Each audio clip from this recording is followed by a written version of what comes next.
वालेकुम। ये बताएं आपकी अटेंडेंस कौन मार्क करता है?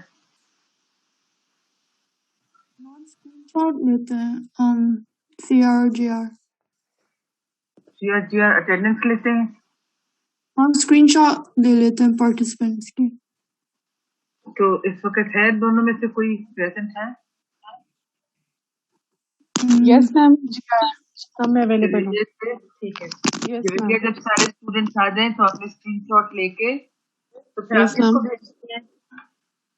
मैम ग्रुप में भेज देती हूँ। ठीक है, आपने ग्रुप में भेज दिया। अच्छा, हमारा लास्ट हमने कहाँ तक किया था? सीमेंटम की स्लाइड पे थे ना हम लोग। जब क्लास में आप लोगों ने डिस्टर्बेंस नहीं बिल्कुल करनी, और जब आपसे कुछ क्वेश्चन पूछा जाए तब आप लोग बोलेंगे, और इस तरह से फिर समझ नहीं आती, बिल्कुल कोई शोर नहीं होगा क्लास में। सीमेंटम आप लोगों को पता ही है, सीमेंटम क्या होता है? सीमेंटम कौन सा पार्ट है जो उसका कौन सा? ये जो आउटर मोस्ट पार्ट है जो कि रूट को कवर करता है। It is analogous to enamel. जैसे एनामल जो है वो क्राउन को कवर करता है, उसी तरह सीमेंटम रूट को कवर करता है। ठीक है, हार्ड टिश्यू होता है, इसका भी कोलेजन ही है इसका ऑर्गेनिक पार्ट, और जो इसका इनऑर्गेनिक पार्ट है वो कैल्शियम फॉस्फेट है, like all other hard tissues of the body. Okay, cementum covers the roots of the seed and is interlocked firmly with the dentine of the root. और ये firmly interlocked होता है root dentine के साथ. It is a mineralized connective tissue similar to bone except that it is avascular. इसकी जो composition है ना, it is similar to that of bone. यानी इसकी जो mineral content है and inorganic or organic both contents are similar to bone, लेकिन bone vascular होती है जबकि cementum जो है वो avascular होता है। इसके बाद मिनरल इज एपेटाइट, वही कैल्शियम हाइड्रोक्साइड, ठीक है, and organic matrix is largely collagen. Formative cells are called cementoblast. मुझे बताएं एनामल के फॉर्मेटिव सेल्स का क्या नाम है?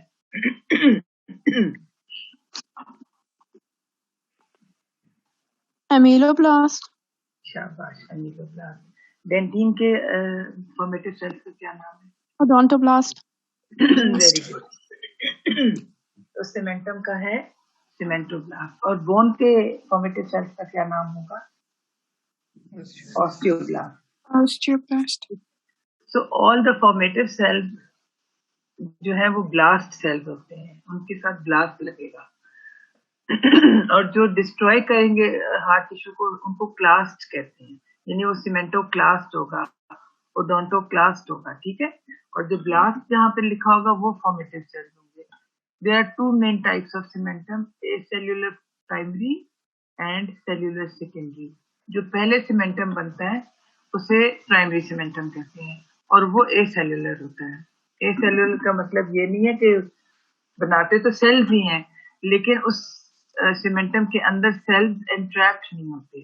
वेयरएज जो बाद में सेल सीमेंटम बनते हैं, that is the secondary cementum, वो नीचे एपेक्स पे होता है ज्यादा रूट की, जो लोअर एपिकल थ्रेड होता है रूट का उसमें प्रेजेंट होता है, और वो जब बन रहा होता है तो उसमें सीमेंटोब्लास्ट ट्रैप होते जाते हैं। सीमेंटोब्लास्ट जो कि उसको फॉर्म कर रहे होते हैं वही उसमें ट्रैप हो जाते हैं, और ये वाला जो है सेल्यूलर हो जाता है फिर। So this cellular cementum is secondary and the acellular is primary. Acellular फिर अगर हम इस type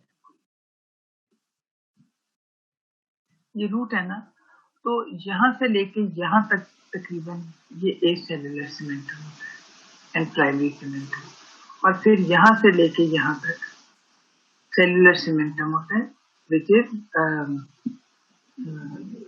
cellular, which is secondary cementum जो है वो cellular होता है।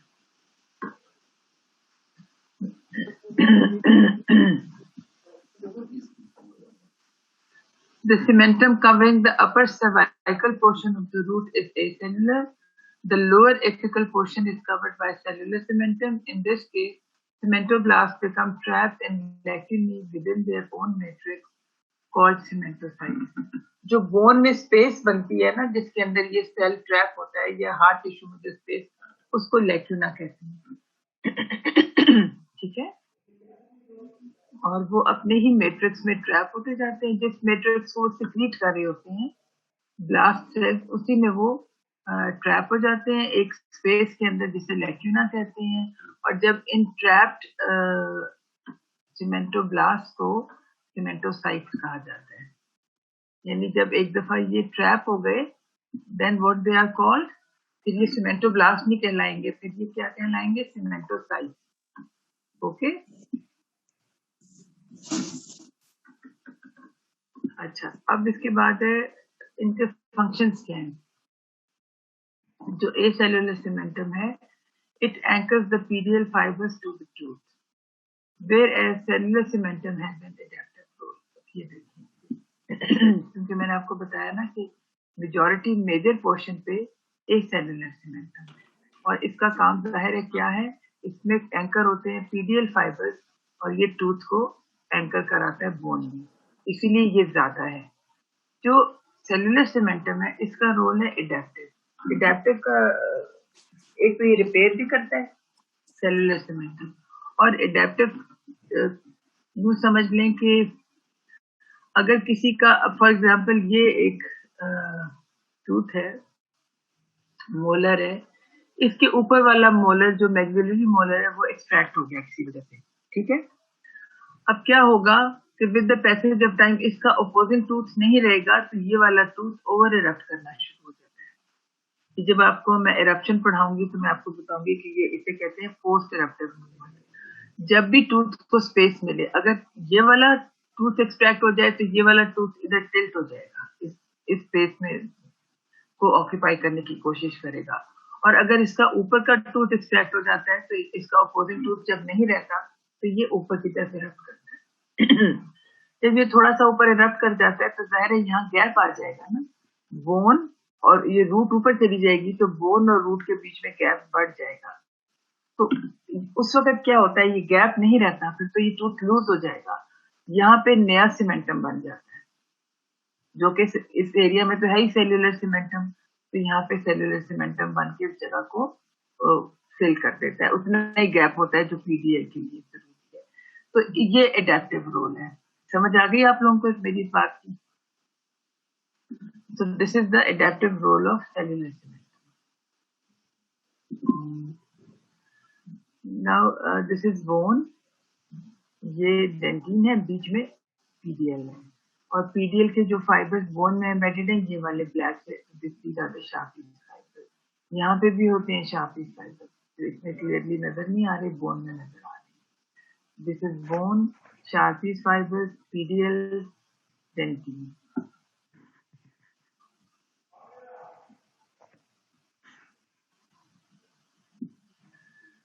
यहाँ तक हार्ट टिश्यू सबको समझ आ गई? टूथ का सारे चारों पार्ट्स आपको क्लियर हो गए? तो फिर हम ओरल म्यूकोजा पे चलें, ठीक है। अच्छा, ओरल म्यूकोजा क्या होता है, कौन बताएगा?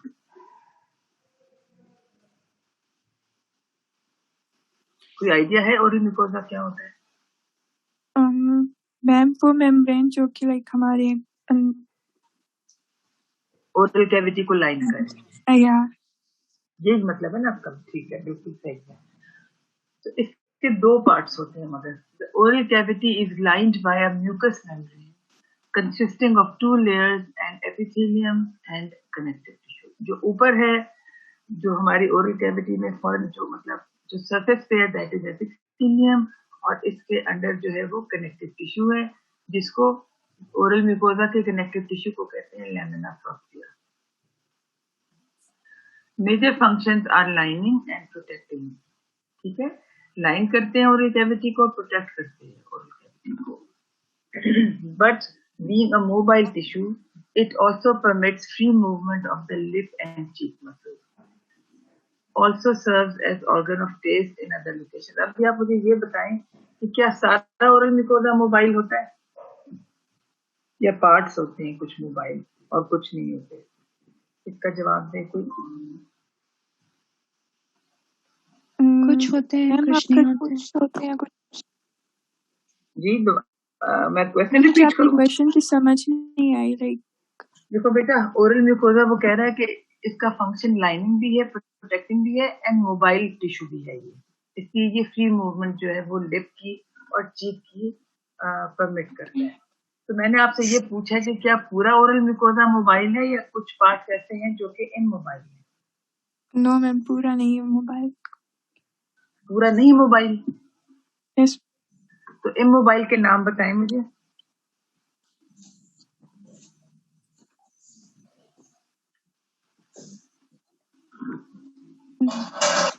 मैम कौन पीछे जो सा पीछे वाले कहते टिश्यूज हैं? होते हैं जो नहीं लाइक बेटा, पीछे नॉट। पीछे की तरफ में जा रही हो, पैलेट पे आओ ना। हार्ड पैलेट मोबाइल है? नो मैम, नहीं। नहीं है ना? जो मैक्सिला के साथ होगा। तो बेटे, ये मैक्सिला की बात नहीं हो रही, अभी हम ओरल कैविटी की बात कर रहे हैं ना। और मुझे ये बताओ कि गम्स मोबाइल है? No ma'am. है ना? तो जो हार्ड पैलेट है वहां भी ओरल म्यूकोजा ही है, बट दैट इज इमोबाइल। इसी तरह जो जिंजवा है that is not mobile, but वो भी ओरल म्यूकोजा से कवर्ड है। तो इसलिए इसका कुछ वो पोर्शन जो है या कुछ पार्ट्स ओरल म्यूकोजा के मोबाइल है, जैसे लिप्स एंड चीक मसल। ठीक है, चीक्स आप ब्लो कर सकते हैं, आप लिप्स मूव कर सकते हैं, चीक मसल्स को मूव कर सकते हैं, बिकॉज जो उसका ओरल म्यूकोजा है वो लूज होता है और वो परमिट करता है मूवमेंट को। जबकि गम्स का एंड हार्ड पैलेट का जो ओरल म्यूकोजा होता है, it is bound tightly to the underlying bone. वैसे भी आप देखो, लिप में तो कोई बोन नहीं होती, चीक में कोई बोन नहीं होती, बट जिंजवा एंड हार्ड पैलेट के जो नीचे बोन होती है, और ये वाला म्यूकोजा फर्मली एडहेरेंट होता है टू द अंडरलाइंग बोन, और ये मोबाइल नहीं होता। इसलिए नहीं होता कि यहाँ पे मोबिलिटी की जरूरत नहीं है। यहाँ पे जब आप खाना खा रहे होते हैं, च्यू कर रहे होते हैं, तो बार बार फूड आपका जो है वो बार बार टकराता है with the palate, hard palate and with your gums also. तो यहाँ पे हमें मूवमेंट से ज्यादा हमें ये चाहिए कि यहाँ का जो ओरल म्यूकोजा है वो हार्ड हो और वो टफ हो और रेजिस्टेंट हो, ताकि वो इंजर ना हो आपके फूड के पार्टिकल्स के साथ। तो इसलिए जो ये ओरल म्यूकोजा होता है इसे कहते हैं केराटिनाइज्ड म्यूकोजा। ये आप डिटेल में पढ़ेंगे ओरल म्यूकोजा के चैप्टर में। मैम अच्छा, जो मूवमेंट ऑफ लिप और चीक मसल्स है तो लोअर जॉ वाली में होगा ना? अपर लिप तो मूव नहीं करता ना? नहीं मूव करता। आप कोई मूवमेंट करें अपने, देखिए अगर अपर लिप मूव ना मैम करे तो स्पीच कैसे होगी? नहीं क्या लोअर जॉ ही नहीं मूव करता? लोअर जॉ में लोअर लोअर जॉ की लिप तो और लोअर जॉ की तो बोन की मूवमेंट होती है ना, जॉइंट के ऊपर। वो जॉइंट भी मैं भी आपको पढ़ाऊंगी। अभी हम सिर्फ ओरल म्यूकोजा, बोन को भूल जाएं, आप ओरल म्यूकोजा पे फोकस करें। ठीक है, ओरल म्यूकोजा में कुछ म्यूकोजा बिल्कुल मूव नहीं करता और कुछ जगहों पे मूवमेंट है। जैसे आप टंग के भी नीचे जो फ्लोर ऑफ द माउथ है वहां पे भी देखें, टंग भी तो थोड़ा सा मूव करती है ना जी। वहां पे भी आपका लाइनिंग म्यूकोजा होता है, और वो जहां पे भी लाइनिंग म्यूकोजा होगा वहां पे मूवमेंट होगी। जहां पे होगा मैस्टिकेटरी म्यूकोजा वहां पे मूवमेंट नहीं होगी। इसके अलावा उसने कहा कि ऑर्गन ऑफ टेस्ट भी है। मुझे बताएं कि क्या सारा ओरल म्यूकोजा में टेस्ट बड्स होते हैं या किसी खास जगह पे होते हैं? मैम टंग किसी खास जगह पे होते हैं? सिर्फ टंग के डोर्सल टंग पे होते हैं सर।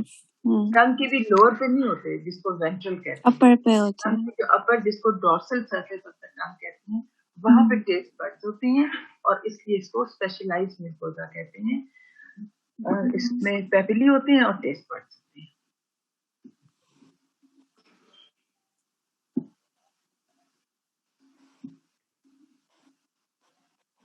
मैम एक हमारे पास लाइनिंग म्यूकोजा होता है ना, वो मोबाइल होता है। जो इमोबाइल होता है उसका क्या नाम होता है?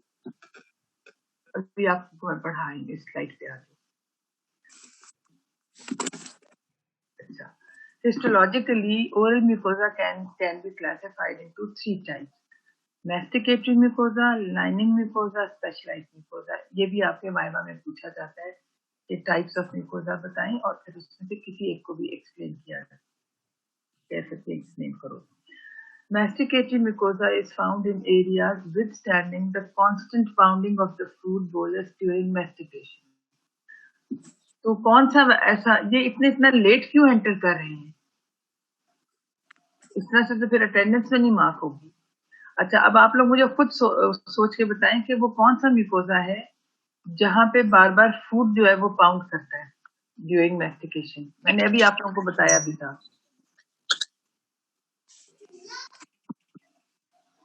मैम क्वेश्चन दोबारा कीजिएगा।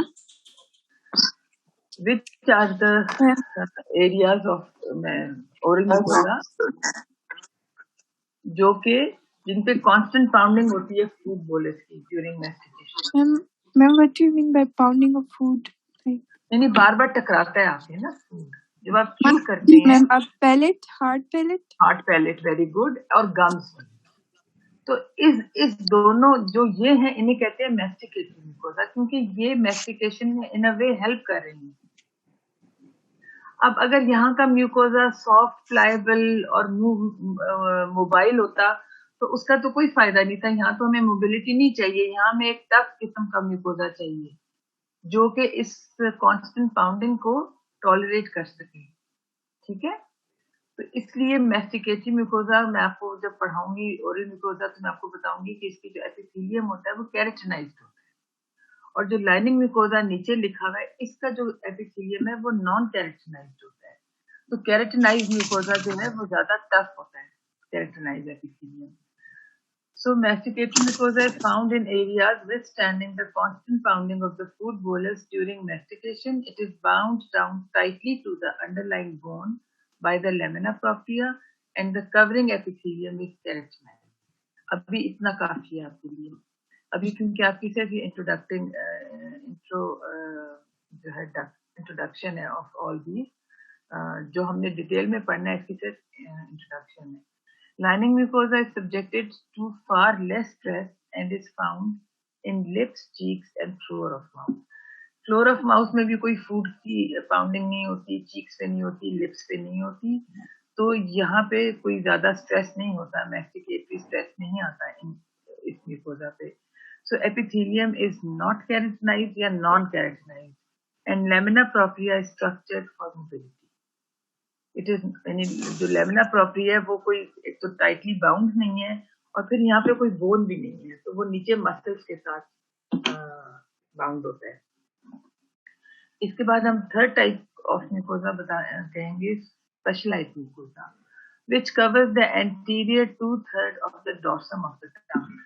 जो टंग की आपकी अपर साइड है उसे डॉर्सम कहते हैं, और उसका भी पूरा का पूरा वो कवर्ड नहीं है स्पेशलाइज्ड म्यूकोसा से, उसका एंटीरियर 2/3 यानी टिप और फिर पिछला मिडिल पोर्शन, और जो आखिरी वाला पोर्शन है उसमें स्पेशलाइज्ड म्यूकोसा नहीं होता और उसमें ये पेपिली भी नहीं होते और टेस्ट बड्स भी नहीं होते।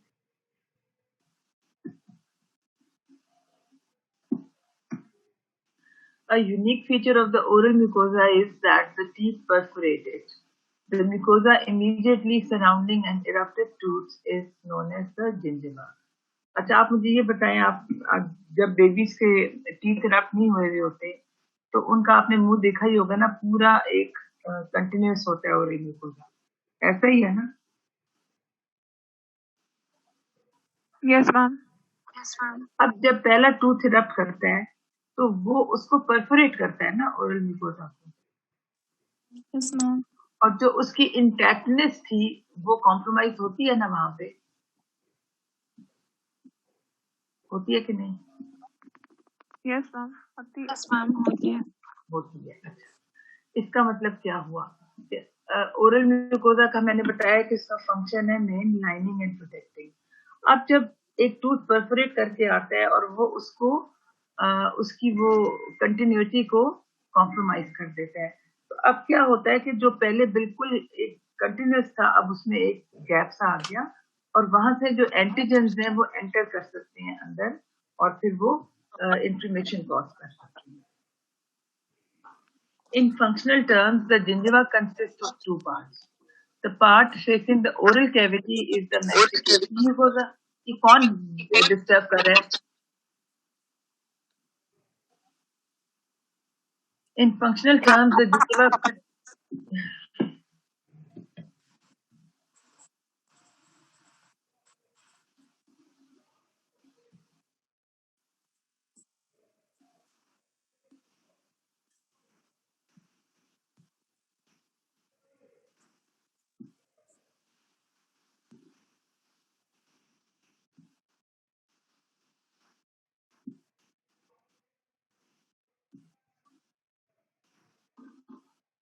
Okay.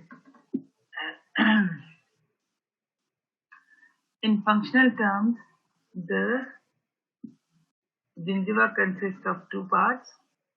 The part facing the oral cavity is the masticating mucosa, जो कि मैंने आपको बताया कि जिससे food pounding होगी during mastication, and the part facing the tooth forms part of the periodontium. ये भी मैं आपको last lecture में बता चुकी हूँ कि periodontium के 4 parts हैं.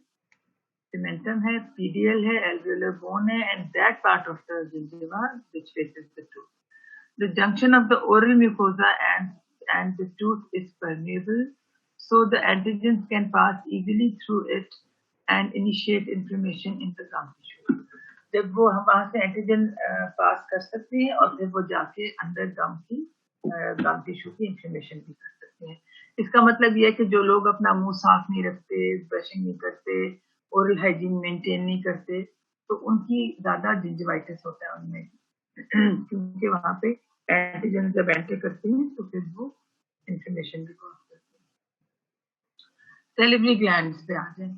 Saliva is produced by 3 paired sets of major salivary glands, parotid, submandibular, and sublingual glands, and by many minor salivary glands scattered throughout the oral cavity. अब ये जो 3 paired sets हैं major salivary glands के, ये oral cavity के अंदर नहीं present होते, लेकिन इनकी ducts saliva को लेकर आती है, and they open in the oral mucosa and in the oral cavity. जबकि जो माइनर सिलिवरी ग्लैंड्स हैं वो स्कैटर्ड होते हैं throughout the oral cavity, वो ओरल म्यूकोजा में प्रेजेंट होते हैं. जो माइनर सिलिवरी ग्लैंड्स हैं, glands can be classified according to size. Major and minor मैंने बता दिया, 3 मेजर हैं और बाकी माइनर होते हैं. According two types of secretion, कुछ ग्लैंड्स की म्यूकस सेक्रेशन होती हैं, जो माइनर सिलिवरी ग्लैंड्स हैं उनकी मोस्टली म्यूकस सेक्रेशन होती है. अच्छा, फिर सीरस भी हो सकती है, म्यूकस थिक होती है, सीरस तरह बहुत सी होती है, और इसके अलावा मिक्स सिक्रेशन भी होती है, जिसमें दोनों तरह से होती है. अब सलाइवा है सेवरल फंक्शन. सलाइवा जो है ये एक बहुत ही अल्लाह की नेमत है, और इसमें मैंने आपको पहले तो ये बता दिया कि कैल्शियम फॉस्फेट होता है, इससे सुपर सैचुरेटेड होता है. इसके अलावा इसमें इसका जो ये जिसकी वाटर कंटेंट है वो फूड बोलस, उसके अंदर जाके फूड डिसॉल्व होता है और उस पे एंजाइम्स एक्ट कर सकते हैं. टेस्ट भी तभी, टेस्ट बड्स तभी डिटेक्ट करते हैं फूड का टेस्ट जब वो सलाइवा में डिसॉल्व होता है. और इसके अलावा सलाइवा जो है वो आपका च्यूइंग को पॉसिबल करता है. उसके बाद इसको सलाइवा में बफर्स होते हैं. ये भी मैं आपको पिछली दफा बता चुकी थी कि बफर्स होते हैं वो जब एसिडिटी को, जो कि आपकी ओरल कैविटी में due to different foods that you take या कभी रिगर्जिटेशन हो, उसकी वजह से स्टमक का एसिड आ जाए, तो इस सब की एसिडिटी को वो बफर करते हैं, सिलेबरी बफर. उसके अलावा सलाइवा में एंटीबॉडीज भी होती हैं जो कि माइक्रोब्स को और जो बैक्टीरिया और जो भी एंटीजन एंटर करते हैं उस पर फाइट करती हैं. और इसके अलावा इसमें कुछ एंटी माइक्रोबियल प्रोटीन्स भी होती हैं, बल्कि ये इसमें antiviral, anti bacterial and anti fungal भी, तीनों तरह का अल्लाह ताला ने इसके अंदर मैकेनिज्म रखा है. तो सलाइवा, और इसके अलावा हीलिंग भी है इसमें, जैसे इसमें एक एपिडर्मल ग्रोथ फैक्टर होता है, तो कोई जो आपके ओरल म्यूकोसा में कोई इंजरी हो जाए तो उसकी हीलिंग में भी. तो saliva is an all rounder. Saliva is produced by 3 paired sets of major salivary glands. Parotid, submandibular and sublingual.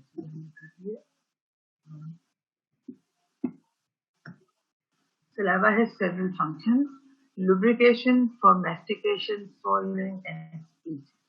ये जो lubrication होगी तो तभी mastication भी possible होती है और तभी आपका food swallow भी होता है.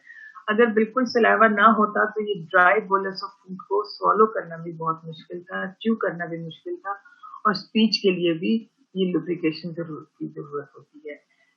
वरना आपको पता है टंग भी पैलेट के साथ जाके चिपक जाए अगर आपका ये lubrication ना हो saliva की वजह से. It acts as a buffer, maintains the pH of the oral cavity. It is supersaturated in calcium and phosphate, maintaining the integrity of enamel. वो मैंने आपको बता दिया कि जब भी एसिड अटैक होगा तो enamel थोड़ा सा demineralize होगा और जब वो होगा तो saliva जो है उस पे calcium and phosphate enter करेगा उसी एरिया को और demineralize कर देगा उस पार्ट को enamel के जो कि demineralize हुआ था. Thus it maintains the integrity of enamel. It limits the activity of bacteria because it contains antibodies and antimicrobial substances. Then it brings substances in solution for taste. यानी जो भी food substance होता है उसको ये solution बनाता है ताकि taste buds उसको detect कर सकें. Then it promotes the health of oral mucosa. अब इसका histological structure देख लेते हैं salivary gland का. Salivary gland consists of two main elements: the glandular secretory tissue and the supporting connective tissue. अब gland में क्या होता है? कुछ तो secretory tissue होता है, ठीक है? कुछ ऐसी चीज होगी ना जो जहाँ saliva बनेगा और फिर secrete होगा. और दूसरा उसका supporting tissue होगा, connective tissue, जिसमें ये secretory tissue जो है जो उससे cover उसको support करेगा, उसमें blood vessels होंगी, उसमें nerves होंगी और वो इसको कवर करेगा ग्लैंडुलर टिश्यू को. तो ग्लैंडुलर सिक्रेटरी टिश्यू को पैरेन्काइमा कहते हैं, सपोर्टिव कनेक्टिव टिश्यू को स्ट्रोमा कहते हैं.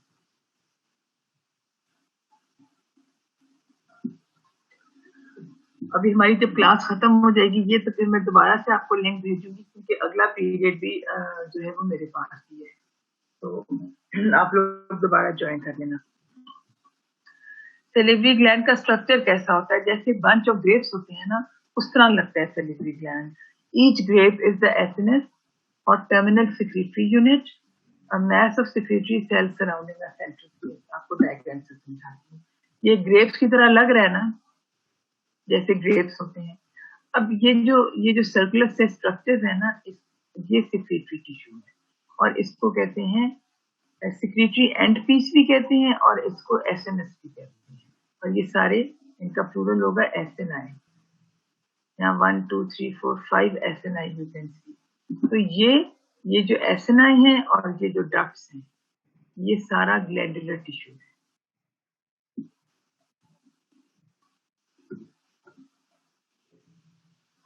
Each grape is the SNS और टर्मिनस, इसको एसएनएस भी कहते हैं या सेक्रेटरी यूनिट भी कहते हैं.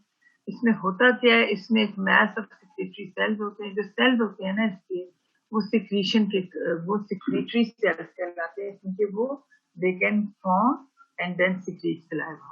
और वो कहाँ पे मतलब उनके बीच में एक सेंट्रल स्पेस होती है. साइड पे पेरिफेरी पे सेल्स होते हैं और बीच में एक स्पेस होती है और स्पेस में ये अपनी सिक्रीशन यानी कि सलाइवा जब बना लेते हैं तो उस स्पेस में डाल देते हैं और उस स्पेस जो है वो आगे से कंटिन्यूस होती है विद द डक्ट. अब ये देखें जब सलाइवा स्पेस में आता है तो ये डक्ट्स आ रही है स्पेस के अंदर. इन डक्ट्स के थ्रू सलाइवा मूव करता है. ये जो बिल्कुल शुरू वाली डक्ट्स हैं ये होती हैं इंटरकलेटेड डक्ट्स. उसके बाद आती है स्ट्राइएटेड डक्ट. ये इंटरकलेटेड डक्ट में एंटर करता है फिर वहां से स्ट्राइएटेड डक्ट में जाता है ये वाली और फिर उसके बाद ये एक्सक्रीटरी डक्ट में जाता है. 3 तरह की डक्ट्स हैं, एक्सक्रीटरी, स्ट्राइएटेड एंड इंटरकलेटेड. और फिर ये मेन एक्सक्रीटरी डक्ट वो है जो जैसे पेरोटिड ग्लैंड की डक्ट जाके जो ओरल कैविटी में खुलती है, ओपन होती है. जैसे सलाइवा पेरोटिड ग्लैंड का सलाइवा ओरल कैविटी में एंटर करता है उसे कहते हैं मेन एक्सक्रीटरी डक्ट. इसी तरह सबमैंडिबुलर ग्लैंड की भी एक मेन एक्सक्रीटरी डक्ट होती है एंड सबलिंगुअल ग्लैंड की भी होती है. The spaces of the SNI open into ducts running through the gland that are called successively the intercalated, striated, and excretory ducts, analogous to the stalks and stems of a bunch of grapes. The ducts and SNI constitute the parenchyma of the gland. यानी कि जो parenchyma है वो ducts और SNI से बनता है, whole of which is invested by a connective tissue stroma carrying blood vessels or nerves. The connective tissue divides the gland into a series of lobes, finally encapsulating it.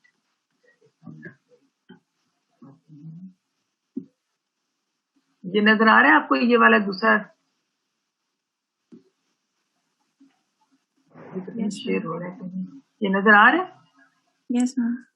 अच्छा, अब ये देखें, ये एक ग्लैंड है, ये ग्लैंड है, और ये जो व्हाइट व्हाइट बीच में नजर आ रहा है ना, ये कनेक्टिव टिश्यू स्ट्रोमा है।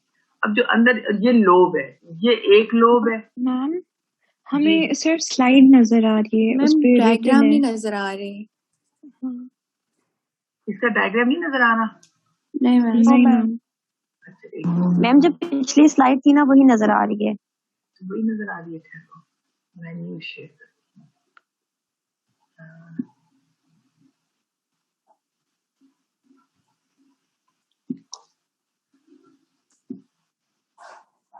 अब आपको नजर आ रही है? Yes ma'am. यस मैम बारिश। अच्छा, अब ये एक ग्लैंड है, सिलिवरी ग्लैंड है, ठीक है। और ये जो व्हाइट व्हाइट ऊपर है ना, this is the connective tissue, ये स्ट्रोमा कहलाता है। ये पूरे का पूरे ग्लैंड को एनकैप्सुलेट करता है, इसको प्रोटेक्ट करता है, और इसी में ब्लड वेसल्स एंड नर्व्स होती हैं जो कि इसको ब्लड वेसल्स इसको सारी न्यूट्रिशन देते हैं। अब आप देखें कि ये एक लोब है, इसको किस लोब में किसने डिवाइड किया? इसी कनेक्टिव टिश्यू सेक्टर में। This is one lobe, this is another lobe, third lobe, fourth, fifth, ये सब लोब्स हैं।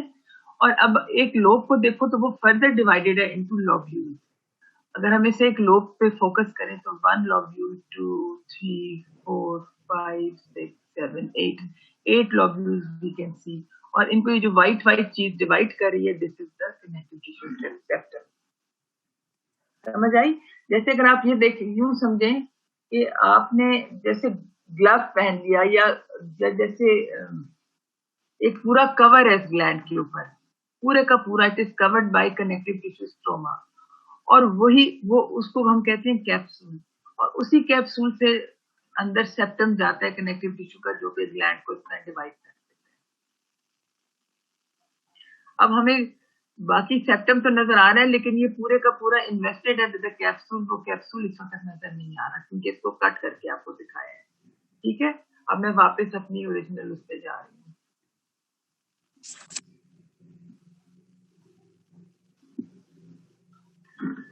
Okay. This connective tissue divides the gland into a series of lobes, finally encapsulating it. अब हम आ गए हैं bones of the jaw पे। Bones हमें पता है कि alveolar bone is the mineralized connective tissue जिसमें 33% organic है and 67% inorganic है। अब आप देखें कि ये डेंटिन से भी ज्यादा सॉफ्ट है, क्योंकि डेंटिन में भी 20% ऑर्गेनिक था और बाकी 70% इनऑर्गेनिक था, और उसमें 10% वाटर भी था। अब इसमें ये है कि वाटर नहीं है, तो इसमें तकरीबन जो इनऑर्गेनिक पार्ट है इट इज क्लोज टू 10। ये 67% है तो वो 70% है, बाकी 33% इसमें ऑर्गेनिक होता है। ऑर्गेनिक आप याद रखें, ऑर्गेनिक प्रोटीन से बनता है, एंड इनऑर्गेनिक आपके सारे आयंस होते हैं, कैल्शियम, फॉस्फेट और इस तरह के आयंस होते हैं। और जो ऑर्गेनिक पार्ट है, जो प्रोटीन्स हैं, वो सबसे पहले बनता है जब कोई सेल, फॉर एग्जांपल हम बोन की बात करें, तो अगर ऑस्टियोब्लास्ट बोन बनाने लगे हैं तो वो सबसे पहले क्या सिक्रीट करेंगे? प्रोटीन सिक्रीट करके एक ऑर्गेनिक मैट्रिक्स फॉर्म करेंगे। उस ऑर्गेनिक मैट्रिक्स में कोलेजन तो होगा ही होगा जिससे मैट्रिक्स बनेगा, उसके अलावा उसमें कुछ और non collagenous matrix protein species होंगी, जिनका काम ये होगा कि उस ये जो मैट्रिक्स है उसमें कैल्शियम को, फॉस्फेट को, इन आयंस को, इनऑर्गेनिक आयंस को अट्रैक्ट करके लाएं और फिर उनको ऑर्गेनाइज करें और यहाँ पे इनकॉर्पोरेट करें इनटू द ऑर्गेनिक पार्ट। तो इसका मतलब आप लोगों को क्लियर होना चाहिए कि जब भी कोई हार्ट टिश्यू बनेगा सबसे पहले उसका ऑर्गेनिक मैट्रिक्स बनेगा और फिर वो मिनरलाइज होगा। अच्छा, now the part of the maxilla or mandible that supports and protects the teeth is known as alveolar bone. ऊपर के जॉ की भी एल्वियोलर बोन है, लोअर जॉ की भी एल्वियोलर बोन है जिसमें टीथ लगे हुए हैं, एम्बेडेड है। The alveolar bone constitutes the alveolar process which is in continuity with the basal bone of the jaw. The alveolar process forms in relation to the teeth. अच्छा, जब baby के teeth रप्ट नहीं होते तो अभी एल्वियोलर प्रोसेस नहीं बनता। जूं टीथ रप्ट होना शुरू होते हैं साथ साथ इनका ये प्रोसेस बनता है। But when teeth are lost, the alveolar process is gradually lost as well, reducing facial height of edentulous person. क्या कभी आपने किसी इतने ओल्ड किसी बंदे को या खातून को देखा जिनके मुंह में कोई दांत ना हो? तो उसमें अगर आपने गौर किया हो तो यूं लगता है जैसे उनका मुंह छोटा हो गया है और उनका जो है वो ईमान को भी मैं एंड में तो बिल्कुल भी नहीं एंटर कर रही। अच्छा, तो उसमें अगर आपने देखा हो जब टीथ नहीं रहते तो जो फेशियल हाइट है वो कम हो जाती है क्योंकि टीथ के साथ साथ एल्वियोलर प्रोसेस भी उसका भी लॉस हो जाता है एंड मैक्सिला मैंडिबल एक दूसरे के क्लोजर आ जाते हैं। तो उसकी वजह से जो बहुत ओल्ड लोग होते हैं जो टीथ नहीं लगाते, डेंचर नहीं लगाते, उनकी फेशियल हाइट छोटी हो जाती है। ठीक है, यहाँ तक सब ठीक है। अच्छा, इसके बाद नेक्स्ट है टेम्पोमैंडिबुलर जॉइंट, क्योंकि अभी ये खत्म होने वाली है क्लास में दोबारा लिंक भेजूंगी, उसको ज्वाइन करें, फिर हम आगे से कंटिन्यू करेंगे। 5 मिनट्स की आपको ब्रेक मिलेगी। ठीक है, तो अभी मैं ये बंद कर रही हूँ ये वाला और फिर इसके बाद में 5 मिनट्स के बाद दोबारा लिंक भेजूंगी।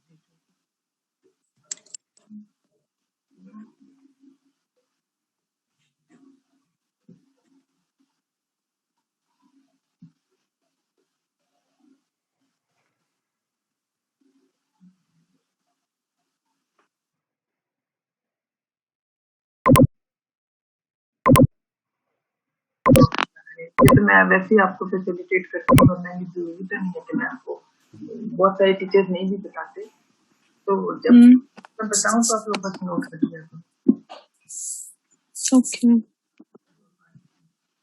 चलिए, now we start with the theory, temporomandibular joint.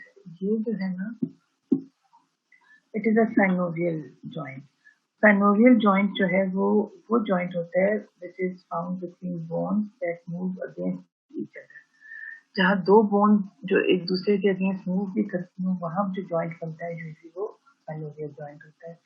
जैसे एल्बोज में जो जॉइंट है, नीज में जो जॉइंट है, हिप जॉइंट है, और इसी तरह यहाँ टेम्पोमैंडिबुलर जॉइंट है हमारे फेस पे। ठीक है, ये अगर आप देखो तो ये ऊपर स्कल है और ये टेम्पोरल बोन है और ये टेम्पोरल बोन ऊपर और नीचे मैंडिबल, इन दोनों के बीच में जो जॉइंट बनता है उसे कहते हैं टेम्पोमैंडिबुलर जॉइंट।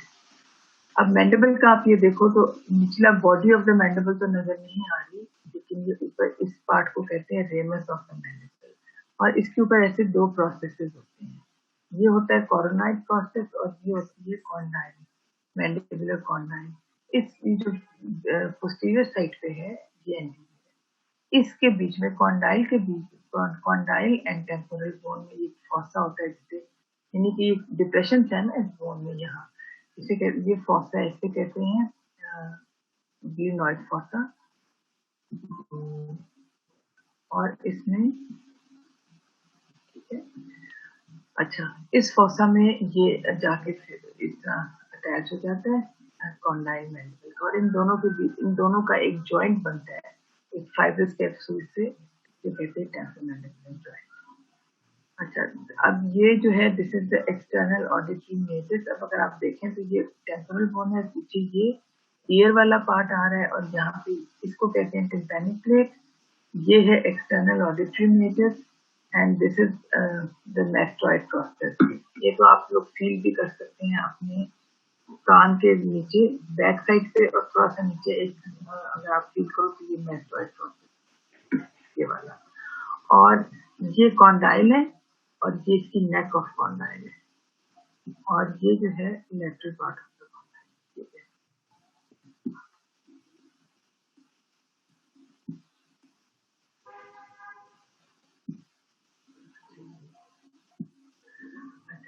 ये ग्लिनॉइड फॉसा भी कहलाता है, मैंडिबुलर फॉसा भी कहते हैं, दो नाम है इसके। ये वाली जो बोन है इसे कहते हैं ज़ाइगोमैटिक प्रोसेस, और ये बिल्कुल इस कॉन्डाइल के सामने एक ये वाला जो पार्ट है ना बोन का, इसे कहते हैं आर्टिकुलर एमिनेंस, और ये वाली जो ये लैटरल पोल है कॉन्डाइल का।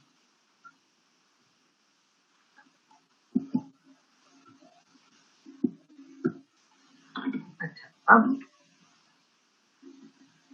अगर आप देखो तो ये ऊपर टेम्पोरल बोन है और नीचे ये वाला कॉन्डाइल है, और ये जो पूरा बीच में पार्ट है ये बोन है, ये बोन है, और इनके बीच में ये पार्ट है, ये जॉइंट है, ये सारा जॉइंट का एरिया है, ये सब जॉइंट है। और जॉइंट अगर आप देखें तो ये इसके बीच में एक स्पेस है जिसके, अच्छा, जो जॉइंट कैप्सूल है इसके अंदर की लाइनिंग जो होती है वो साइनोवियल मेम्ब्रेन है इनसाइड, और इसी कैप्सूल की एक एक्सटेंशन यहाँ से जा रही है और यहाँ से जाके बीच में मिल रही है, इसे कहते हैं आर्टिकुलर डिस्क।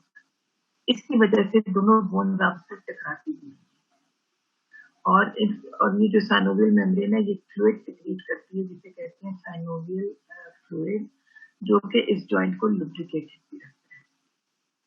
और जब लोगों को नी जॉइंट की फॉर एग्जांपल पेन शुरू होती है नीज में, तो उसकी ये डिस्क जो है ये डिस्ट्रॉय हो जाती है एज के साथ, और रगड़ खा के या ओवरवेट लोगों में, और उसके बाद साइनोवियल फ्लूइड भी ड्राई अप हो जाता है, फिर यहाँ पे पेन स्टार्ट हो जाती है। ठीक है, तो इस केस में अगर ये जो इंट्राआर्टिकुलर डिस्क है इसने इस जॉइंट कैविटी को दो में डिवाइड कर दिया है ना, एक अपर कैविटी बन गई है और एक लोअर कैविटी बन गई। वैसे ये पूरी कैविटी है और बीच में से इंट्राआर्टिकुलर ये आर्टिकुलर डिस्क गुजर रही है, और ये पूरा जॉइंट कैप्सूल है, और इसके अंदर वाली लाइनिंग जो है कैप्सूल के अंदर that is the synovial membrane, ये कॉन्डाइल है, और ये आर्टिकुलर एमिनेंस है जो ये वाला पार्ट ये नजर आ रहा है। इसका मतलब है जॉइंट यहाँ से इधर आया हुआ है, जब मुख खुलता है मूवमेंट होती है उस वक्त ये जॉइंट यहाँ से थोड़ा सा मूव करके यहाँ आगे आ जाता है, तो उसकी पिक्चर है आगे। तो आप ये समझ लें कि ये भी बोन है, ये भी बोन है, और जब आप च्यू करेंगे स्पीच के लिए हर काम के जब मुंह खुलेगा तो मूवमेंट इस जगह पे होती है, यहाँ की मूवमेंट से मैंडिबल ड्रॉ नीचे जाता है और माउथ ओपनिंग होती है, ऊपर का मैक्सिला तो फिक्स है। तो फिर जहाँ दो बोन्स के अगेंस्ट मूवमेंट हो रही है तो वहां पे एक साइनोवियल जॉइंट होगा जो कि साइनोवियल फ्लूइड की वजह से लुब्रिकेशन भी नहीं होने देगा, आई मीन लुब्रिकेशन रखेगा, फ्रिक्शन नहीं होने देगा लो बोन्स के बीच। टेम्पोरोमैंडिबुलर जॉइंट को हम TMJ कहते हैं। The TMJ is a synovial joint where the condyle of the mandible attaches to the mandibular fossa or glenoid fossa of the temporal bone at the base of the skull. The joint cavity is formed by a fibrous capsule lined with the synovial membrane and is divided into upper and lower compartments by an intra-articular disc. Movement at this joint is essential for mastication and speech. यहाँ तक सब कुछ clear है, सबको समझ आ गया? Yes ma'am. Yes ma'am. अब हमने सारे इसके स्ट्रक्चर्स पढ़ लिए, अब हम थोड़ा सा पढ़ेंगे कि ओरल कैविटी में या हमारी ये सारा जो है ये हार्ट टिश्यूज कैसे बन रहे हैं, मिनरल्स कहाँ से आ रहे हैं, और हम थोड़ा सा मिनरलाइजेशन के ऊपर पढ़ेंगे। ठीक है, अच्छा, हार्ट टिश्यू फॉर्मेशन कैसे होती है? The heart tissues of the body, पहले हम वो पढ़ लेते हैं कौन कौन से हैं। Enamel, bone, cementum and dentin. अगर आप देखें तो एनामल के आगे ये वाला नहीं लगा हुआ, ये जो है बोन, सीमेंटम एंड डेंटिन को एक ब्रैकेट से हम बता रहे हैं। इन तीनों में there are many similarities in composition and formation, but enamel में डिफरेंस है, इसको अलग कर दिया, मगर हैं चारों hard tissues of the body. They are specialized connective tissues, इन तीनों की बात हो रही है, इन कनेक्टिव टिश्यूज हैं। And collagen forms their organic matrix and plays a role in determining their structure. Heart tissue formation can be summarized as cells producing organic matrix which is capable of accepting minerals. अगर आप उसको heart tissue formation को define करना पड़े या उसको summarise करना पड़े तो वो क्या आप कहेंगे कि सबसे पहले सेल्स हैं, जो कि कौन से सेल्स हैं? ब्लास्ट सेल्स हैं। इसमें है अमीबोब्लास्ट, इसमें है ऑस्टियोब्लास्ट, cementoblast and odontoblast.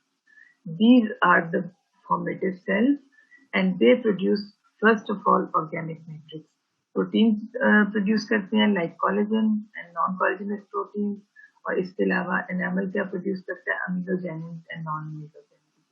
और ये एक organic matrix बनाते हैं which is capable of accepting mineral. आखिर mineral कहीं तो आके deposit होगा ना, स्पेस में तो नहीं डिपॉजिट होगा, उससे पहले एक मैट्रिक्स बनता है. सो हार्ट टिश्यू फॉर्मेशन का first step is always the production of organic matrix and second step is mineral deposition. A hallmark of calcified tissues is the various matrix proteins that attract and organize calcium and phosphate ions into a structured mineral phase. अच्छा, जो matrix proteins होती है, जो मैंने आपसे कहा ना non collagenous matrix protein, इनका क्या काम होता है? ये अट्रैक्ट करती हैं सबसे पहले कैल्शियम फॉस्फेट को इस साइड पे अट्रैक्ट करती हैं, फिर उनको ऑर्गेनाइज भी करती हैं. ऐसा नहीं है कि वो हैज़र्ड डिपॉजिट होना शुरू हो जाए या होते जाए रुके ही ना. तो ये उसको ऑर्गेनाइज भी करती हैं, कहाँ पे डिपॉजिट होना है, कब रुकना है, अब इनहिबिशन होनी चाहिए, अब इसको स्लो होना चाहिए, अब फास्ट होना चाहिए. ये सब कुछ जो है ना, ये इन मैट्रिक्स प्रोटीन्स का रोल होता है. The formative cells of calcified tissue and secretion, जितने भी फॉर्मेटिव सेल्स हैं उनमें वो स्पेशलाइज करते हैं प्रोटीन सिंथेसिस में और उनकी सिक्रीशन में. पहले प्रोटीन वो खुद पहले प्रोटीन को सिंथेसाइज करते हैं, फिर उनको गोल्जी कॉम्प्लेक्स में स्टोर करते हैं, फिर वहां से ये वेसिकल आके सेल इनको बाहर डिपॉजिट कर सिक्रीट कर देता है, जहाँ पे वो टिश्यू स्पेसेस में आके फिर वो बनाते हैं मैट्रिक्स. और उस मैट्रिक्स जब वो बनता है तो उसके बाद उसमें कैल्शियम फॉस्फेट डिपॉजिट होना शुरू हो जाता है. The proteins involved except in enamel are similar, composing a meshwork of type 1 collagen with added non-collagenous matrix proteins acting as inducers, inhibitors और both. ये जो प्रोटीन सिक्रीट होती हैं एनामल के अलावा, ये ज्यादातर इनमें टाइप 1 कोलेजन का एक मैशवर्क बनता है. इसमें टाइप 2, टाइप 3 कोलेजन भी आते हैं, लेकिन वो ट्रेसेस होती हैं. जो मेन बल्क होता है वो टाइप 1 कोलेजन का होता है. वो एक मैशवर्क सा बना देते हैं कोलेजन स्ट्रैंड्स, और उसके अलावा जो नॉन कोलेजनस प्रोटीन्स हैं वो क्या दे एक्ट एज इंड्यूसर्स और इनहिबिटर्स. किस चीज की? इंड्यूसर्स ऑफ मिनरलाइजेशन और inhibitors of mineralisation of both. Enamel is a calcified tissue without collagen. It functions specifically as an abrasion-resistant protective coating. इतनी hard होता है एनामल, इतना हार्ड होता है कि ये एब्रेजन रेजिस्टेंट भी होता है और ये प्रोटेक्टिव कोटिंग देता है क्राउन ऑफ द टूथ के ऊपर. अब बायो मिनरलाइजेशन क्या है? इससे अगर आप इस वर्ड पे गौर करें तो मिनरलाइजेशन और बायो यानी कि एक बायोलॉजिकल सिस्टम के अंदर मिनरल्स का डिपॉजिट होना. It is the study of formation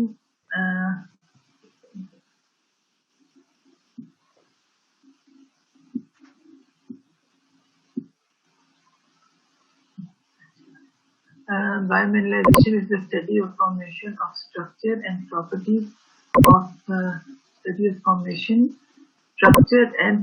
of inorganic solids deposited in the biological system. ये किसकी स्टडी है कि एक सॉलिड्स किस तरह बनते हैं. इनऑर्गेनिक सॉलिड्स फॉर्म के मतलब पहले बायोलॉजिकल सिस्टम में ये वो फॉर्म होता है, उसके बाद ये इनऑर्गेनिक सॉलिड्स जो हैं ये इसमें डिपॉजिट होते हैं. It is the process in which mineral crystals are deposited in the organic matrix of living organisms in a controlled fashion. ये आपने याद रखना है कि ये controlled fashion में deposit होते हैं. Biominerals are the materials made up of inorganic minerals like calcium phosphate and calcium carbonate, which are locked closely together with organic components like proteins and polysaccharides. अब ये जो इनऑर्गेनिक मिनरल्स है ना, calcium phosphate हो गए, calcium carbonates हो गए, ये कहाँ पे जाके डिपॉजिट होते हैं? लॉक करके क्लोजली ऑर्गेनिक कंपोनेंट्स के साथ, जो कि प्रोटीन्स हैं, जैसे कि कोलेजन है, टाइप 1 है। नॉन कोलेजनस मैट्रिक्स प्रोटीन्स का काम ये नहीं है, वो मैट्रिक्स नहीं बनाती, वो सिर्फ कैल्शियम फॉस्फेट को अट्रैक्ट करती हैं और उनको मतलब या इंड्यूस करेंगे या किसी जगह इनहिबिट करेंगे मिनरलाइजेशन को। उनका ये रोल है, अट्रैक्ट करना और इसको एक कंट्रोल्ड फैशन में डिपॉजिट करवाना। और इसके अलावा यानी प्रोटीन्स भी हैं, पॉलीसैकेराइड यानी शुगर मॉलिक्यूल्स में भी ये आके डिपॉजिट हो सकते हैं। When biomineral is deposited in an organic matrix, a biological hard tissue is formed.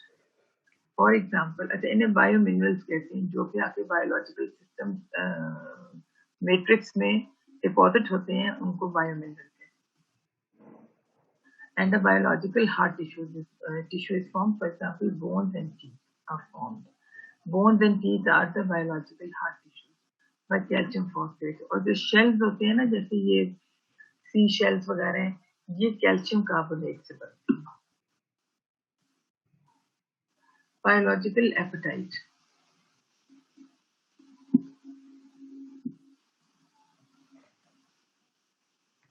The general formula of calcium phosphate mineral, इसका जनरल फार्मूला क्या है? Calcium 10 phosphate 6 hydroxyl, where hydroxyl can be replace. अच्छा, अब ये इस तरह से ये है इसका फार्मूला, कैल्शियम फॉस्फेट, उसके साथ हाइड्रोक्सिल आयन होते हैं. हाइड्रोक्सिल रिप्लेस हो सकता है फ्लोराइड से, क्लोराइड से, ठीक है, ये दोनों चीजें. और कैल्शियम जो है ये वाला, ये रिप्लेस हो सकता है मैग्नीशियम से एंड सोडियम से, क्योंकि इनके आयन का साइज एक जैसा होता है. And phosphate can be replaced by carbon. अच्छा, जो फ्लोराइड है ना, अगर वो हाइड्रोक्सिल को रिप्लेस कर लेता है तो ये वाला जो आपका बनता है एपेटाइट, ये ज्यादा स्ट्रॉन्ग बनता है और ये एसिड रेजिस्टेंट ज्यादा होता है, यानी कि ये इस क्रिस्टल लैटिस को स्ट्रॉन्ग करता है fluoride. Whereas magnesium and sodium ऐसा कोई काम नहीं करते. और इसके अलावा जो फॉस्फेट अगर कार्बोनेट से रिप्लेस हो तो ये भी इसको वीकन करता है. फ्लोराइड इसको स्ट्रॉन्ग बनाता है.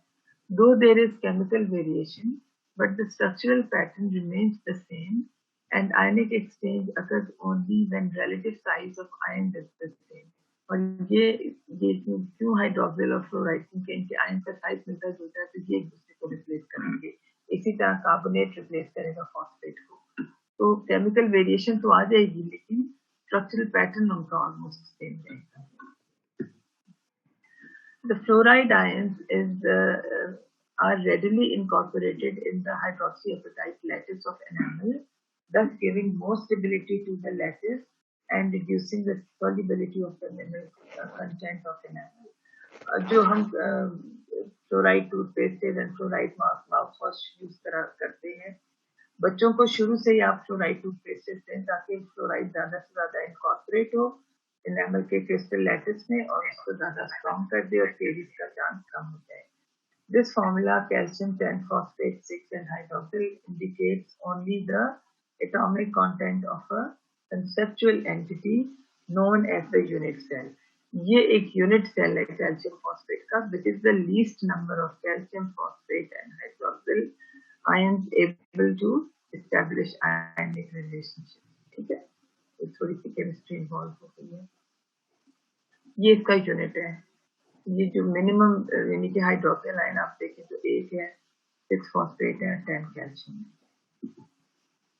अब मिनरलाइजेशन के बारे में थोड़ा सा करते हैं. Formative cells secrete proteins that attract as well as stabilize calcium and phosphate ions in body fluid and control their deposition onto a receptive extracellular matrix. अब ये जो extracellular matrix बना है प्रोटीन्स का, ये रिसेप्टिव होता है फॉर दीज मिनरल आयन. तो ये मिनरलाइजेशन है एक्चुअली. तो पहला स्टेप क्या है? फॉर्मेटिव सेल सिक्रीट करते हैं प्रोटीन्स को, यानी कि ऑर्गेनिक मैट्रिक्स की formation is the first step in mineralisation. कोई भी हार्ड टिश्यू बन रहा है बॉडी में, सबसे पहले इसका पहला स्टेप क्या होगा? सिक्रीट करेंगे प्रोटीन्स ताकि एक ऑर्गेनिक मैट्रिक्स बने जो कि रिसेप्टिव होता है for the ions, calcium and phosphate ion, और फिर सेकंड स्टेप क्या होता है कि कैल्शियम फॉस्फेट आयन उसमें इनकॉर्पोरेट करके उसको एक हार्ट टिश्यू बनाते हैं। कलेक्टिवली दीज प्रोटीन्स, ये आपके लिए कोई जरूरी नहीं है, लेकिन इन प्रोटीन्स का नाम क्या है, इन्हें कहते हैं secretary calcium binding फॉस्फोप्रोटीन।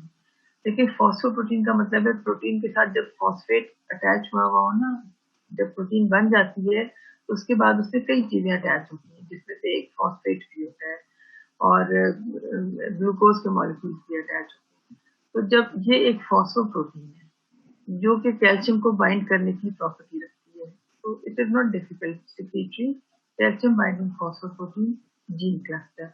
These comprise of, ये जो प्रोटीन्स हैं इनमें कौन कौन सी प्रोटीन्स आती हैं, सिलेक्टिव प्रोटीन्स आती हैं, एनामल मैट्रिक्स प्रोटीन्स आती हैं, उसके अलावा बोन की भी मैट्रिक्स प्रोटीन, टेंटिन की मैट्रिक्स प्रोटीन एंड की मैट्रिक्स प्रोटीन, ये सारी इस एक क्लास के अंदर आती हैं। और इनका काम क्या है, ये जो मैट्रिक्स प्रोटीन है ये क्या करेंगे, ये कैल्शियम बाइंडिंग प्रोटीन है, ये कैल्शियम को बाइंड करेंगे अपने साथ ताकि बायोमिनरलाइजेशन हो सके। अच्छा, अब इसके बाद है two mechanism for initiating mineralisation of hard connective tissue है। एक मैट्रिक्स वेसिकल्स होते हैं और एक होती है हेटेरोजेनस न्यूक्लिएशन। अच्छा, अब न्यूक्लिएशन क्या होती है, ये एक्चुअली जब भी कोई क्रिस्टल बनने लगता है ना, तो न्यूक्लिएशन जो होती है वो इनिशियल प्रोसेस है that occurs in the formation of a crystal from a solution. अब किसी भी लिक्विड से भी क्रिस्टल बन सकते हैं। ये यूजली क्या होता है, अगर आप एक्सेसिव बॉइलिंग करें या कूलिंग करें, फॉर एग्जांपल अगर पानी को आप कूल करें तो जो वो आइस बनती है उसमें क्रिस्टल्स बन जाते हैं। तो ये जो है ये इसको हम कहते हैं क्रिस्टलाइजेशन। न्यूक्लिएशन क्या होती है, जो इनिशियल प्रोसेस जो अकर करता है in the formation of a crystal formation in which a small number of ions, atoms or molecules become arranged in a pattern characteristic of a crystalline solid। यानी कि उसमें खास लेटिस फॉर्म करते हैं ions भी, एटम्स या molecules, और उससे एक क्रिस्टलाइन सॉलिड बनता है। न्यूक्लिएशन जो है ना वो उसका न्यूक्लिएशन का मतलब है क्रिस्टल, जहां पे भी क्रिस्टल फॉर्मेशन हो रही है उसका इनिशियल प्रोसेस, वो उसके बाद उसके ऊपर मजीद आयंस आके डिपॉजिट होते जाएंगे और उससे तो क्रिस्टल ग्रो करता जाएगा, लेकिन जो स्टार्ट होगा क्रिस्टल फॉर्मेशन का उसे कहते हैं न्यूक्लिएशन। अच्छा, इसमें दो तरीके होते हैं, एक मैट्रिक्स वेसिकल होता है और एक हेटेरोजेनस न्यूक्लिएशन होती है। न्यूक्लिएशन दो तरह की होती है, होमोजेनस एंड हेटेरोजेनस, और ज्यादा जो है ना वो हेटेरोजेनस न्यूक्लिएशन से बनता है। इनमें फर्क ये होता है कि होमोजेनस में ये होता है कि सॉल्यूशन के अंदर से खुद ही से वो बने, क्रिस्टल बने। ये थोड़ा मुश्किल होता है, उसमें एनर्जी की ज्यादा रिक्वायरमेंट होती है, ठीक है।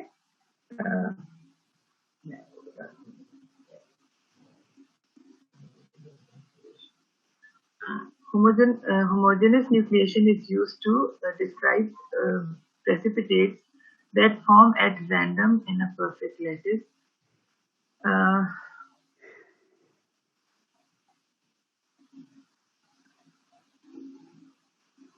अच्छा, इसमें क्या होता है कि अगर न्यूक्लिएशन साइट्स ना भी हो ना, यानी कि nucleation is one of the processes that involves at the beginning of the certain processes like freezing, melting, boiling, condensation and crystallization।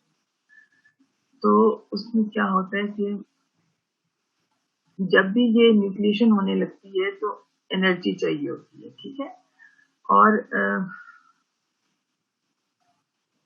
इसके बाद जो होमोजेनस न्यूक्लिएशन है, crystallization is the process where the molecules of tiny ice crystals are attached to each other to produce bigger formation of molecule or ice layer। इसके बाद ये है कि पहले जो बनता है small cluster, because it's not showing. What is not showing? Have you changed the slide?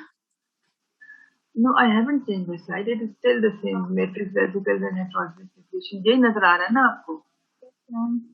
हाँ, मैं तो वैसे ही आपको कुछ पढ़ के सुना रही हूँ, मैं इसमें से नहीं बता रही आपको, ठीक है?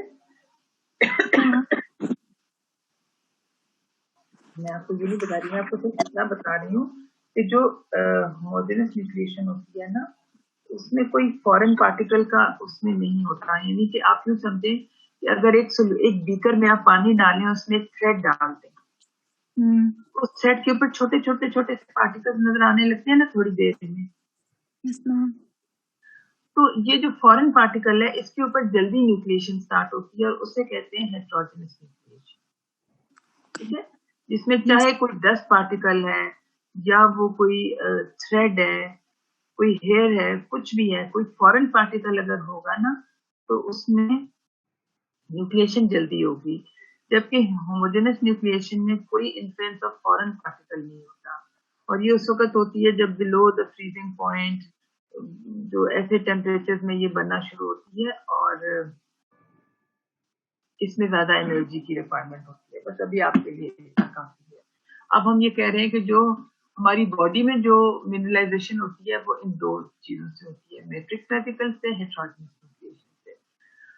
मैट्रिक्स वेसिकल क्या होता है? एक छोटा सा वेसिकल होता है जिसके अंदर ये बनता है उसी फॉर्मेटिव सेल के अंदर। फॉर एग्जाम्पल अगर हम बात करते हैं डेंटिन बनने, तो जो ओडोंटोब्लास्ट है वही एक मैट्रिक्स वेसिकल बनाएगा और वहां पे सिक्रीट कर देगा, जहाँ पे ऑर्गेनिक मैट्रिक्स बन चुका है डेंटिन का, वहां पे आके मैट्रिक्स वेसिकल सिक्रीट होंगे, वो रप्चर होंगे और उसके अंदर से इनिशियल क्रिस्टल्स निकलेंगे कैल्शियम फॉस्फेट के और वो डिपॉजिट होना शुरू हो जाएंगे, ठीक है?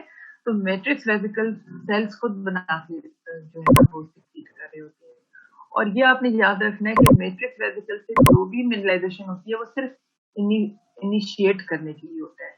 इनिशियल मिनरलाइजेशन जो है वो मैट्रिक्स वेसिकल से होती है। उसके बाद फिर एक बार जब क्रिस्टल्स बन जाते हैं, फिर उनके ऊपर खुद ब खुद आके आयंस डिपॉजिट होते जाते हैं और वो क्रिस्टल ग्रो करता जाता है। हाइड्रोक्सीएपेटाइट कंटेनिंग अच्छा, अब ये मैट्रिक्स वेसिकल क्या है? It is a membrane enclosed vesicle जिसके अंदर हाइड्रोक्सीएपेटाइट क्रिस्टल्स होते हैं। It is secreted by odontoblasts, osteoblasts and some chondroblasts, believed to serve chondroblasts जो कि cartilage बनाते हैं, believed to serve as nucleation centers for the mineralization process in dentin bone and calcified cartilage। आप imagine करें कि पहले organic matrix बना, sales ने सिक्रीट किया, फिर उन्हीं सेल्स ने कुछ मैट्रिक्स वेसिकल सिक्रीट किया जो जाके दूर दूर डिपॉजिट हो गए और वो रप्चर हुए, उनमें से इनिशियल हाइड्रोक्सीएपेटाइट क्रिस्टल्स निकले और वो वहां पे डिपॉजिट हुए, ठीक है? उसके बाद फिर वो ग्रो करते हैं, फिर उनपे खुद ब खुद जो है कैल्शियम फॉस्फेट के आके डिपॉजिट होते जाते हैं, वो क्रिस्टल बड़ा होता जाता है। The vesicle exists only in relation to initial mineralization.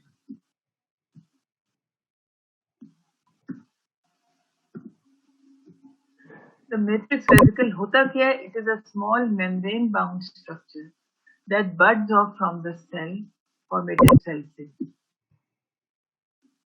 to form an independent unit within the first formed organic matrix of heart tissue. ये हार्ट टिश्यू में सबसे पहले सिक्रीट होता है, फिर ये रप्चर होता है, ये अपने अंदर जिसके अंदर कुछ चीजें होती हैं, यानी कि एक तो इसमें हाइड्रोक्सीएपेटाइट क्रिस्टल होता है, फिर इसमें एल्कलाइन फॉस्फेटेज एंजाइम होता है। It provides a microenvironment in which proposed mechanisms for initial mineralization exist. Thus, it contains alkaline phosphatase and other substances which can bind calcium and phosphate, forming complexes with them.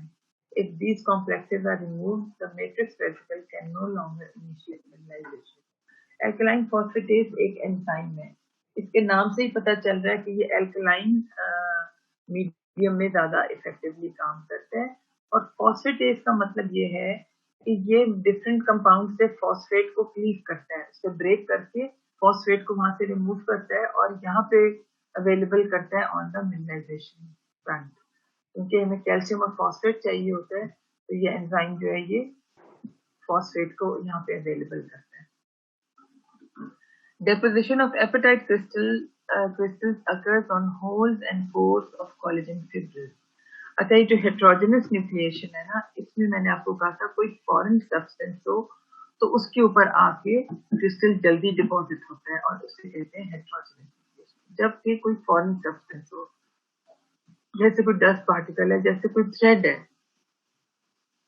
और हमारे ये heart tissues में क्या चीज है, foreign particle तो नहीं लेकिन एक स्कैफोल्ड की तरह एक्ट करता है। ये देखिए, ये कोलेजन फिब्रिल्स है, ठीक है, ये कोलेजन फिब्रिल्स है, इनके बीच में यहाँ पे होल्स होते हैं। इन होल्स और पोर्स में आके मिनरल डिपॉजिट होते हैं क्योंकि इनको एक स्कैफोल्डिंग मिल जाती है।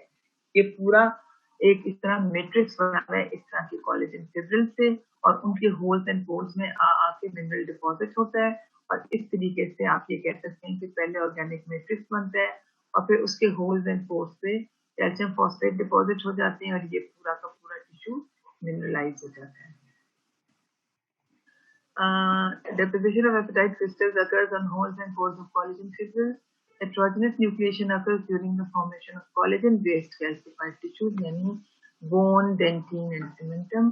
Deposition of apatite crystals occurs on holes and pores of collagen fibrils. जबकि एनामल में चूंकि कोलेजन नहीं है तो वहां पे ना तो मैट्रिक्स वेसिकल से होती है मिनरलाइजेशन, ना ही हेटेरोजेनस न्यूक्लिएशन से होती है। उसमें किस तरह होती है? In the mineralisation of enamel both of these mechanisms are not involved. Initial mineralization is believed to be achieved from the growth of the already mineralized. अब ये इस डायग्राम की वजह से कट के मैट्रिक्स प्रोटीन मैं आपको बताती हूँ। जब आपको मैं हार्ट टिश्यू, जब मैं आपको टूथ फॉर्मेशन पढ़ाऊंगी कि टूथ कैसे बनता है, तो उसमें आपको मैं ये बताऊँ, मतलब फिर उससे पता चलेगा कि सबसे पहले डेंटिन बनता है। डेंटिन हालांकि आउटर मोस्ट पार्ट एनामल है, लेकिन पहले डेंटिन डिपॉजिट होता है, फिर उसके बाद एनामल डिपॉजिट होता है। नॉट दैट कि पूरा डेंटिन डिपॉजिट हो जाए, लेकिन पहली लेयर डेंटिन की डिपॉजिट जब हो जाती है उसके बाद एनामल की पहली लेयर डिपॉजिट होती है। तो जो डेंटिन के क्रिस्टल्स है ना, उन्हीं क्रिस्टल्स के ऊपर एनामल के क्रिस्टल्स ग्रो करते हैं। तो एनामल में ये नहीं होता, ना तो मैट्रिक्स वेसिकल होता है और ना ही उसमें वो होता है heterogeneous nucleation भी नहीं होती। Crystal growth. Once an apatite crystal has been initiated, its initial growth is rapid. बड़ी तेजी से इसकी initial growth होती है। Such growth plays an important part in mineralization, especially in enamel formation. The immediate environment has an important influence on crystal growth. For example, non-collagenous proteins can bind selectively to different surfaces of the crystal, preventing further growth and thereby determining the final size of the crystal. देखें, enamel के जो crystals हैं वो thin ribbon की तरह की होती हैं, लॉन्ग रिबन लाइक होती हैं। अब अगर होता ना मैं क्लास में तो मैं आपको ड्रॉ करके ये समझाती हूँ।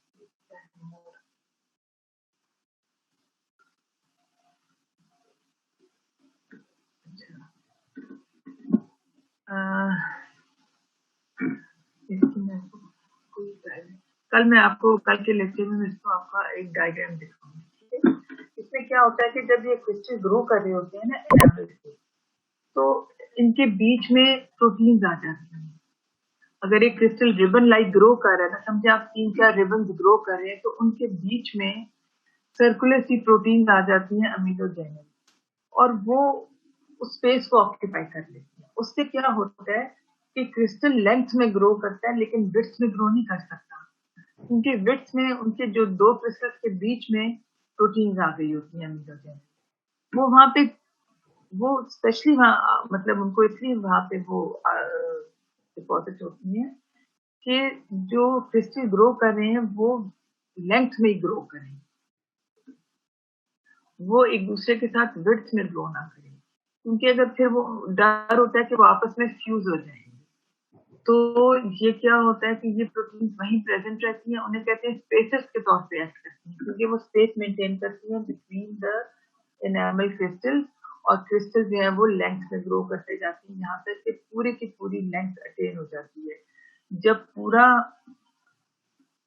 एनामल बन जाता है और एनामल क्रिस्टल की पूरी लेंथ बन जाती है, उसके बाद ये प्रोटीन डिस्ट्रॉय हो जाती है, रिमूव हो जाती है।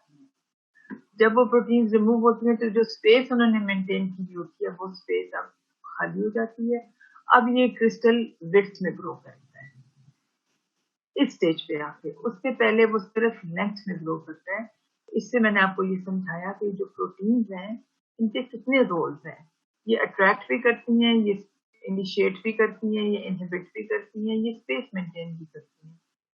So the immediate environment has important influence on crystal growth. For example, non-collagenous proteins can bind selectively to different surfaces of the crystal, preventing further growth and thereby determining the final size of the crystal.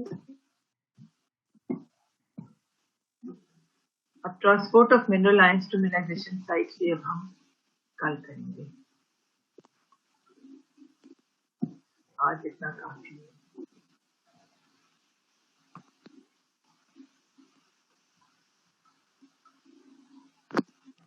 आप लोगों को कुछ कोई question है तो पूछें।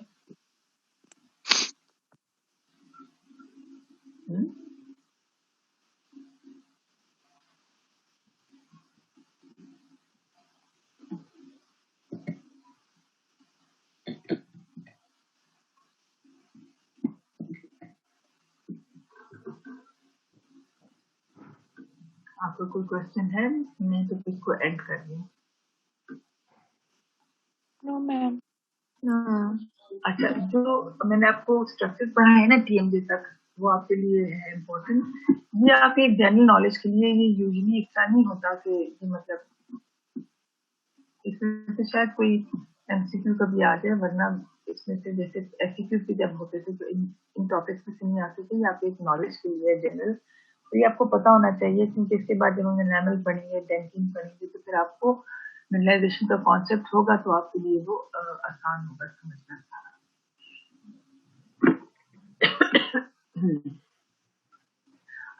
जवेरिया, आपने इसका कर लिया अटेंडेंस की स्क्रीनशॉट लेके?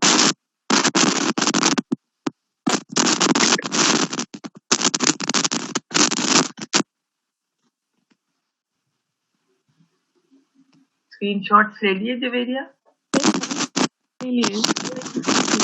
तो वो मैंने इससे पहले तो कोई स्क्रीनशॉट इससे नहीं देखा कि वाले ग्रुप पे शेयर हो रहा हो। तो पहले भी इसी पे होता है या कहीं और आप करती हैं शेयर? अरे वो एक्चुअली स्क्रीनशॉट्स ले रहे होते हैं, तो हमें किसी ने ड्यूटी असाइन नहीं की कि आपने अटेंडेंस के लिए स्क्रीनशॉट्स लेनी है, वही लेते हैं सर। तो आपने मुझे जब कहा तो मैंने अटेंडेंस ले ली है आपकी क्लासेस की। अच्छा, दोनों क्लासेस की। अभी इस नेक्स्ट टाइम से मैं अपनी डेमोस को बताऊंगी कि एक डेमो आई थी और वो स्क्रीनशॉट लेके अटेंडेंस का रिकॉर्ड रखी। ठीक है? ठीक है। ओके, तो बस ठीक है, फिर कल हम इस चैप्टर को फिनिश कर लेंगे और उसके बाद मैं आपके साथ स्टार्ट करूंगी। आजकल आपको बाकी एनाटॉमी में बोन पढ़ाई जा रही है या सेल? बोन मैम कल सेल नहीं पढ़ रहे, बोन पढ़ रहे हैं। और फिजियोलॉजी वाले क्या पढ़ा रहे हैं? हम कौन? फिजियोलॉजी में हम ब्लड पढ़ रहे हैं। क्या पढ़ रहे हो? हेमोपोइसिस। अच्छा, ठीक है। तो अगर बोन पढ़ा रहे हैं एनाटॉमी वाले, तो फिर हम भी पहले बोन शुरू